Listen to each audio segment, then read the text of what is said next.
Hello,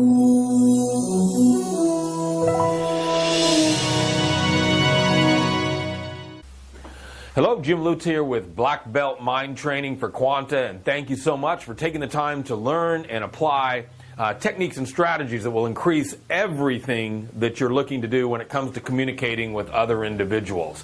Today I'm going to talk about a strategy that's very powerful, and it is the power of storytelling. And I want to first tell you a little bit about how storytelling will embrace the person that's listening and actually pull from their subconscious their ability to integrate your information that you're disseminating to them. You know, throughout history, stories have been how we have got inspiration into people, how we have commanded people to move, how we have moved entire nations because of the emotional empowerment that is engaging with a story.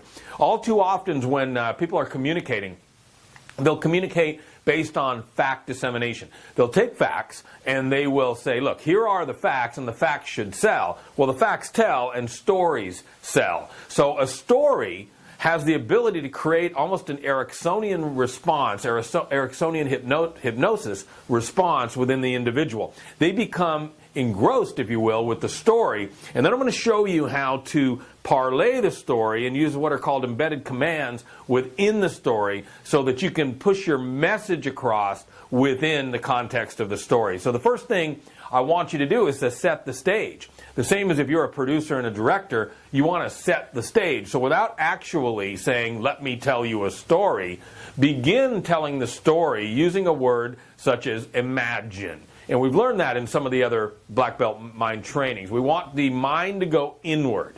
So we want to eliminate as much external stimuli as possible and allow the mind to go inward. So by doing that, they are now focused on the story, and you can begin cascading up with the plot, if you will, right? So let me give you an example. You know, I was at the beach the other day, and as I was at the beach, I saw a couple that were walking along the beach, and they were holding hands, and they were in their 60s or 70s, and I just felt that there was a certain amount of love that was between them. You could see it, that they've been together for a long time. They had that level of comfort. And that level of comfort really got to me, because you rarely see that these days. Now, I'm going to stop there. I'm going to show you how that compartmentalized story would fit into a sales presentation or communicating a certain point. You now have done what? You now have created a movie in their mind by telling a story. Within the context of that story is what? Unity and love, and feeling comfortable and feeling good. Now what you're able to do is get them to what? Identify with that emotion in the story. So now how do they begin to feel? They go inside their mind listening to the story and begin to elicit the emotions of comfort and love and acceptance. Now, who is that anchored to? It's anchored to you. Why? Because who's telling the story? You are. So their five physical senses, their auditory sense, or in this case, auditory and visual, are looking at you and hearing you. So you're eliciting that emotional response through the story and weaving in whatever your outcome-based thinking is, or your outcome-based presentation. So when you're telling a story, make sure that the story has the plot or has the storyline that has to do with the emotion that you want to elicit from that individual. Say you wanted to elicit excitation with a group. And it could be a small group of 6 people or an audience of 6,000. Begin by telling the story that puts them in the state that they're currently in. So they're sitting there in what's called an anticipatory state. So they don't really know what you're going to do. So as you begin your presentation, and again, it can work with a one-on-one as well. As you're beginning your presentation, I want you to think engagement, attention, and dissemination. So engagement is done through a couple of ways. Number one is you can use the power of a pause. And some of the greatest speakers, and a lot of the speakers I train and speakers that you watch, you'll become aware of what the power of the pause is. When you walk out on stage, they are waiting for you, or you walk out in front of a workshop, or you walk in front of a small seminar. I want you to use the power of a pause, of the pause. I want you just to not say anything. They're expecting you to speak immediately. I want you just to take an extended period of time, 30 seconds. It'll seem like 30 minutes to the audience. 30 seconds, and I want you to do what I call quartering the room. Now, if it's a larger audience, I want you to quarter the room. I want you to do it like this. I want you to look to the left, and I want you to identify somebody in about row 3. That way, the person in row 1 and 2 think you're looking at them, but the people past row 3 will perceive you as looking at them also. But for focused attention, identify that person. Then I want you to go all the way over to the other quarter on your right. Now what I want you to do is do the same thing and just look at a person there. Say 10 seconds each. Now I want you to go back to the other quarter that is next to the first person on the far left and identify a person there. Then I want you to go back to the other remaining quarter. Now what that's doing is they're seeing you engage everybody in the audience. Everybody now feels engaged because they're not using their auditory sense to hear you. All they're doing is fixated on you. So don't make these mannerisms mechanical, make them natural. So it would look something like this.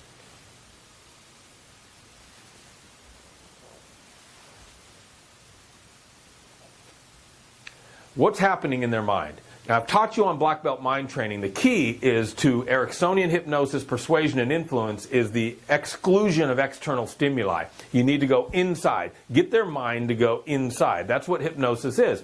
When I hypnotize an individual, why do I have them close their eyes? For no other reason other than to shut out visual stimuli so that they can focus on the sound of my voice. So now during the power of the pause, their mind is doing what? Processing. They're processing, what's he doing?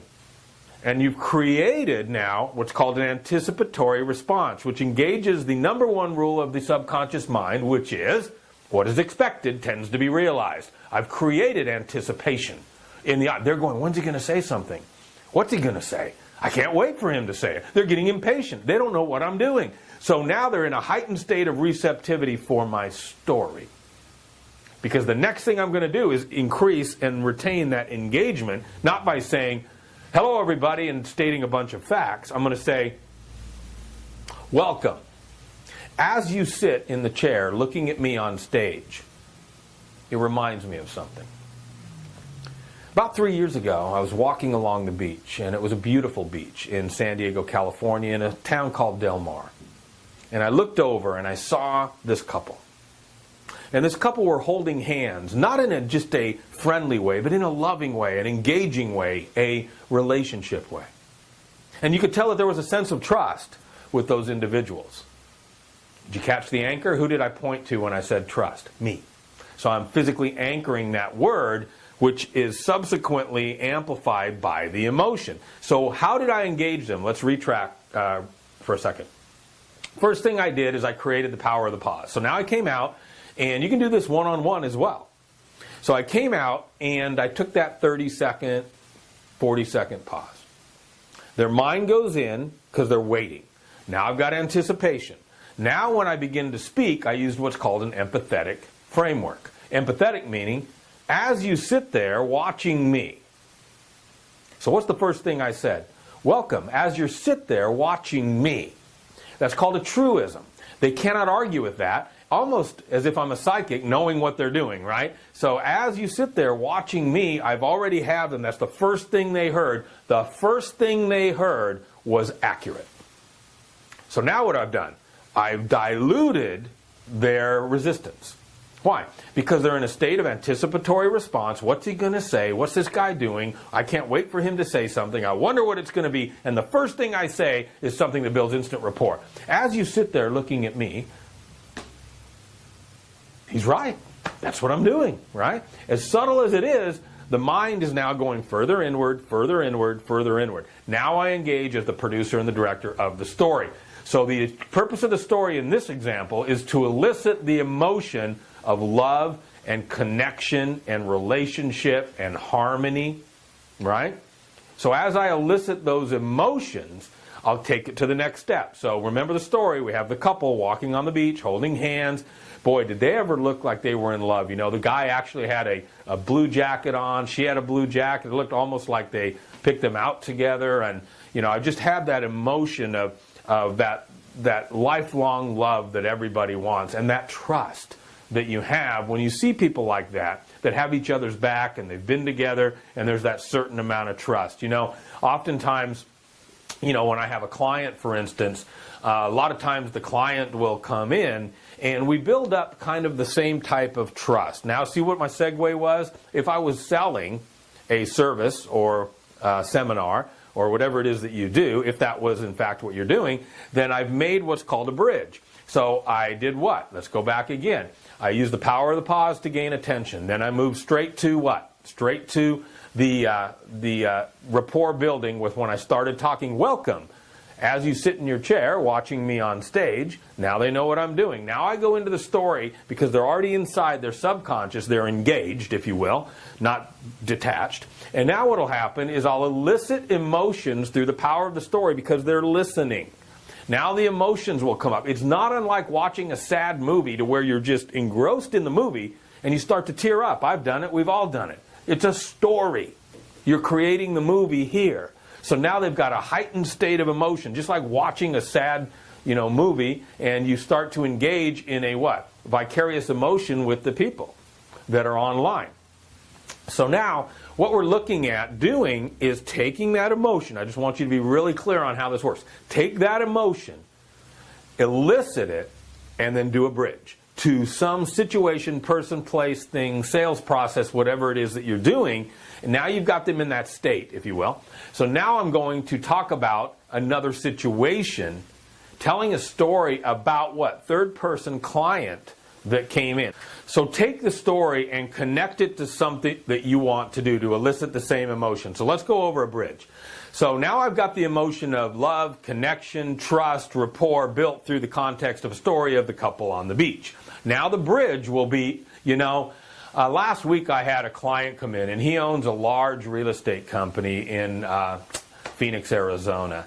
And as we were sitting there, we just kind of hit it off. We both began to talk about how we both like the martial arts and, how we grew up during the same time. And I remember when we were in the martial arts and, he was going ahead and actually studying the same type of martial arts I was. And we just had this connection, and he began to understand that I could really help his company, his brokers and his agents, with the sales process by what I was able to do.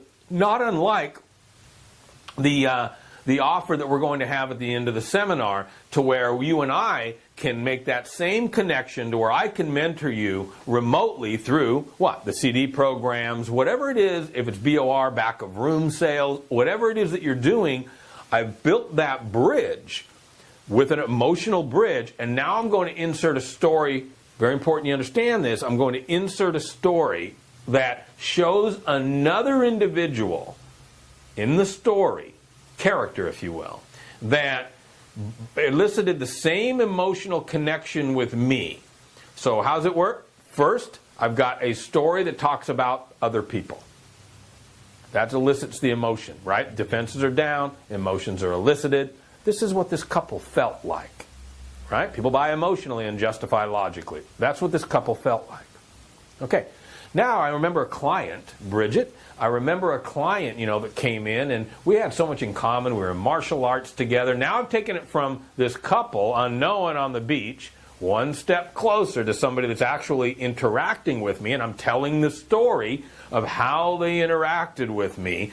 Now the second bridge will be from that person that I met to them, whether that be an audience or whether that be an individual client. So now I'll take it from, not unlike how you'll feel when you utilize my strategies and tactics in your own life for your own real estate business. It's absolutely going to be remarkable, because when we make that connection, then these strategies, techniques, and methodologies you're going to learn are unlike any that you've ever seen anywhere. So you're using a story to build a subsequent bridging of emotions all the way to the end. And that's why people ask me, Jim, when you do a seminar, how come everybody runs to the back of the room and buys everything? How come when I do a seminar, they go, namaste, and they go to the bathroom and go home? I go, that's because you're teaching. And I had a woman ask me, been asked this 100 times. I had a woman say, Jim, how are you doing that? Are you hypnotizing them? No, I'm not. I'm using embedded emotional bridges. And they go, okay. And she goes, how come I can't do that? I go, well, tell me what you do. And she said, well, I'm a woman's transitional coach. And I teach people how to overcome areas in their life that are holding them back. And I teach people how to really get to know themselves and become an authentic woman. And I teach people how to, I said, stop right there. That's why you can't produce an income based on your construct of your workshops and your seminars. Why not? I go, you're teaching. She goes, I know. I go, well, go Google what teachers make. They don't make that much money. I don't care if you're teaching the guitar, biology, meiosis, mitosis, or whether you're teaching relationship, teachers don't make a lot of money. So teaching, nobody ever left a biology class wanting to buy anything. But they sure knew about cell division, didn't they? They sure did. And so once it looks more like school, then they're using what? Recalled. Oh boy, I'm studying. So now what you're using bridged emotions in the form of storytelling, those defenses are down. You're not teaching, they're engaged. People pay to go see a movie. A movie is nothing more than a well-produced, multi-million-dollar story. That's all it is. So that's where the emotion comes from. The laughter at a comedy movie, the sadness at a dramatic movie, the excitation at an action movie. Those emotions can be elicited. If you want excitation, then start talking about, I went to the mountains the other day and people were snowboarding. And, it was interesting, as I had never been, to where they snowboard before. And as I was watching this individual, he began his descent down the hill, and then he hit one of those things called a jump. It was like a ramp, and I watched him go up, and my God, I sat there. My heart was going. I've engaged them in the story. What's my purpose of doing that? Elicit the excitation. So if I was selling a subsequent seminar, excitation would be the emotion I want. So they're moving into excitation, and then I'll show you later on other Black Belt Mind Trainings how to craft your offer for minimal resistance to the buyer. That's an entirely different linguistic pattern that you'll use. But again, you're going to begin to use the emotions based with the power of the pause at the beginning. So does that start to make sense? Think about your emotions being your ally. Think about how to get the mind to go inward. Think about how to elicit those emotions. Now let's have some fun and go over some other emotions. Let's say that you used what I call reverse context. Reverse context is you can have a person feel excited about something. You can also have them feel bad about something and then connect that feeling of regret, or not negativity, but feeling bad, not feeling down, not feeling depressed, but feeling bad about something. Then you can connect it to their current state or where they're at in life, and then you give the solution, okay? So let's use that as an emotional bridge. I was out the other day and I was making a purchase, at one of the stores. I believe it was Target over here. And the girl paused for a second and she looked at me. And, there was a line behind me, but she looked at me with a very caring type of look. And she said, would you like to donate $1 to help the kids that are homeless? And she goes, because I was homeless. And now I have a job, but it really pains me to see kids that were where I was. So I donated the $1. And then my mind began to think about all of the people out there that are maybe cold. Maybe they don't live in San Diego. They're cold, and their children are there. And maybe they made some wrong turns in life, some bad decisions. And they just really feel bad where they're at because they are a smart person. They are a caring person. They are a loving person. And they feel bad about where they're at. And oftentimes many of us will feel bad about decisions we've made or things that we've done. And we're not sure, exactly how we got here. And the key is that when you feel like that, you become like that woman and you find a path out. And you find that path out based on knowing that you're better than your current circumstances. Not unlike a guy named Mike that came to one of my trainings once, and he pretty much had thrown in the towel. Did you see the bridge?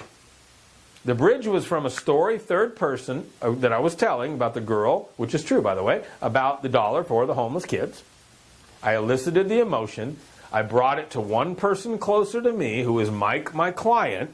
What did Mike do? Mike was my client. What happened when Mike became my client? He found his way out. What happened when he found his way out? His self-esteem, his self-image, his self-confidence went up. What happened when that went up? He started dating. What happened when that went up? He let go of that divorce he was hanging on to. What happened when that went up? A prospective employer saw his sense of self-esteem and confidence and gave him a job. What happens when that went up? It quantum leaped his confidence, self-esteem, and self-image even further. What happens when that went up? Let's do the next bridge. You know, Mike was so excited that everything changed, and all he did was go through my Mind Masterpiece program. A simple step that created a quantum leap in every area of his life. Pulling the emotion from third-party story where it was elicited into a secondary party that had interacted with me already into that person. You can do that whether it be individual to individual.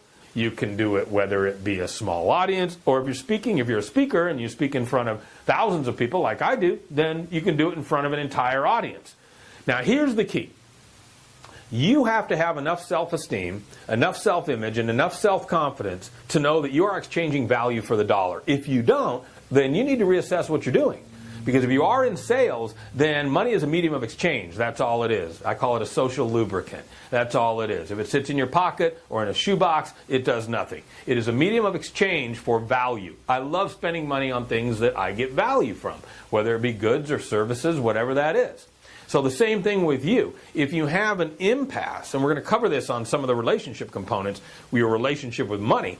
If you have an impasse with that, then the subconscious will keep you poor because you're going to have a thermostat that will max out at whatever income. So whatever you do, I can take anybody's content, craft it, and show them a model to where they can go to six figures with that content, providing they don't have a block on making that amount of money. What's the most common reason people have a block? Academic hierarchy. Because we're conditioned that what? Bachelor's degree, you make X. You have to get a master's to make more. You have to get a PhD to make more. My friends, I have a high school education and I've run 3 corporations. And I hire people with master's degrees. Why? Because I didn't listen to that being the con. Go back 300 years, show me somebody with a master's degree. They were all entrepreneurs. They traded pelts for the blacksmith. Somebody put that whole thing together and we all bought into it, right? And that's a whole other subject of how it got put together and why. But you have to realize where your programming comes from, then eliminate any money blocks, then use strategies and tactics such as storytelling to engage and elicit the emotional response, bridge it to somebody that has already been with you in a relationship if you wanted to, or in business, and then bridge it again to a service-oriented value proposition for that individual. So that's Black Belt Mind Training for today. The art of storytelling, bridging emotions, powerful and effective. Practice, practice, practice. And we'll see you on the next Black Belt Mind Training with Quanta.